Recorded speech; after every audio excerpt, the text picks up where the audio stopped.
imaginarse, estimados presidentes, que en un país de 32 millones de habitantes, que tuvo en los últimos 16 años la descomunal cantidad de ingresos de 1.700.000 millones de dólares, tenga en este momento los anaqueles vacíos, de que no haya medicinas, de que tengamos el índice de criminalidad más alto del mundo y que tengamos al mismo tiempo la inflación más grande del mundo.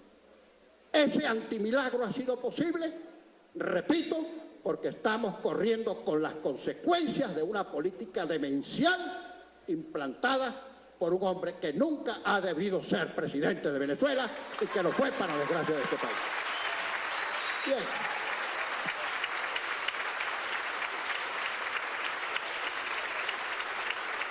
Presidente, lo que está ocurriendo en Venezuela a veces se cuenta y no se cree. Ustedes han dicho y expresado, yo creo más que como lisonja, como piropos, que somos un país rico, que tenemos riquezas naturales, que tenemos enormes posibilidades por delante. Presidente, si les contáramos, el antimilagro que se produjo en Venezuela se produjo con precios del petróleo históricos. Aquí hubo gobiernos venezolanos que vendiendo el barril de petróleo entre 8 y 9 dólares lograron milagro agrícola, lograron autoabastecer a Venezuela de comida, incluso exportaron excedentes a otros países. Y aquí, con barril de petróleo a más de 100 dólares, nos estamos muriendo de hambre. Nosotros, presidente, hasta hace apenas 5 años, gracias a las obras de generación hidroeléctrica y termoeléctrica construidas por los gobiernos democráticos entre 1958 y 1998, exportábamos electricidad al norte de Colombia, al este de Colombia y al norte de Brasil. Hoy somos un país a oscuras. ¿Cómo se entiende si no por un antimilagro, por un gobierno aberrado, que teniendo como tenemos las reservas acuíferas entre las más grandes del mundo, nuestros pueblos estén muriéndose de sed? ¿Cómo se explica que en el reservorio de Guayana, donde estaba el 30 o el 40% del ahorro nacional, hoy son empresas que valen menos que la chatarra? Y así, presidente, lo que uno diga aquí es poco creíble, hay que verlo, palparlo, sentirlo, padecerlo, para poder estimar que se trata de una verdad. Bueno, de una pesadilla. ¿Pero por qué? Se preguntará mucha gente. Si esto ocurre en nuestro desgraciado país, ¿por qué aquí no ha habido un estallido? ¿Por qué aquí no ha habido un reventón?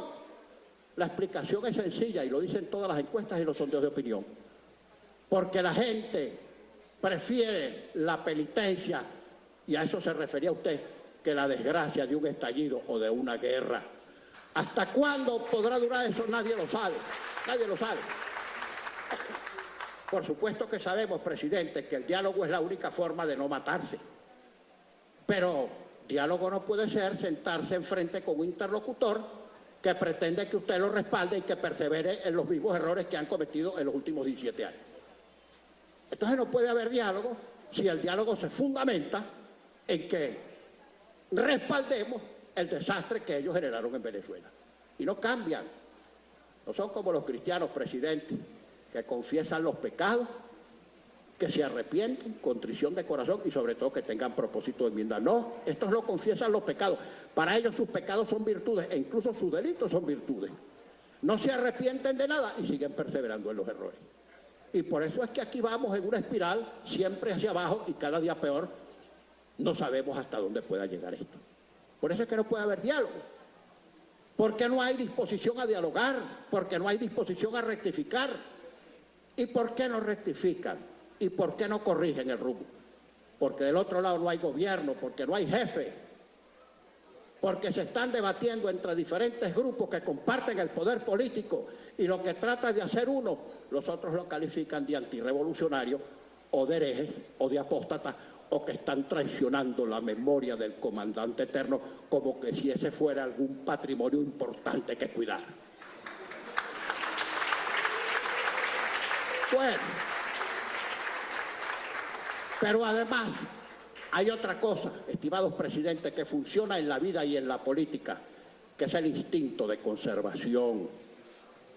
En ellos se está cerrando el espíritu de cuerpo porque tienen mucho miedo a perder el poder, porque por diálogo y entendimiento que haya, tienen que ir ante la justicia para responder de este desastre y de las inmensas fortunas que se han robado. Si es que lo que se han robado, presidente, lo que han trasegado al exterior, es una cantidad mayor que la deuda externa que agobia a la República y que no podemos pagar. Y estoy hablando de más de 250.000 millones de dólares. Lo que se han robado durante este gobierno, los jerarcas del gobierno y sus compinches, es superior a la deuda externa que agobia a Venezuela y que tendremos que renegociar como país porque no hay con qué pagar. Por primera vez nos vamos a convertir en morosos internacionales. En fin, lo que digamos aquí es poco. Nosotros ya perdimos el don del asombro, nada nos asombra.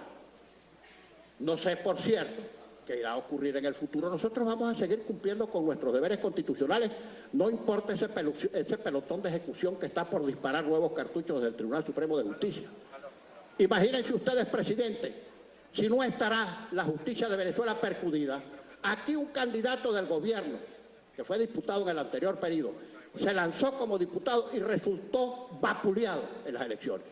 Al día siguiente se inscribió como candidato al Tribunal Supremo de Justicia en un proceso absolutamente fraudulento y hoy es magistrado del Tribunal Supremo de Justicia. Incluso ese es uno de los jueces que entre sus causas tiene nada más y nada menos que haberle anulado la elección a 3 diputados del Estado de Amazonas. Imagínense usted.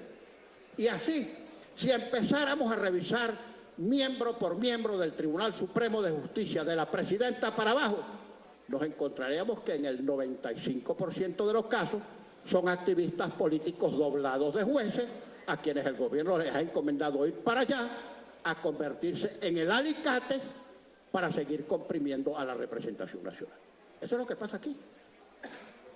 No decirlo con palabras tan directas como esta es simplemente tratar de voltear para un lado e ignorar la realidad de lo que nos ocurre, pero eso es lo que está ocurriendo en Venezuela.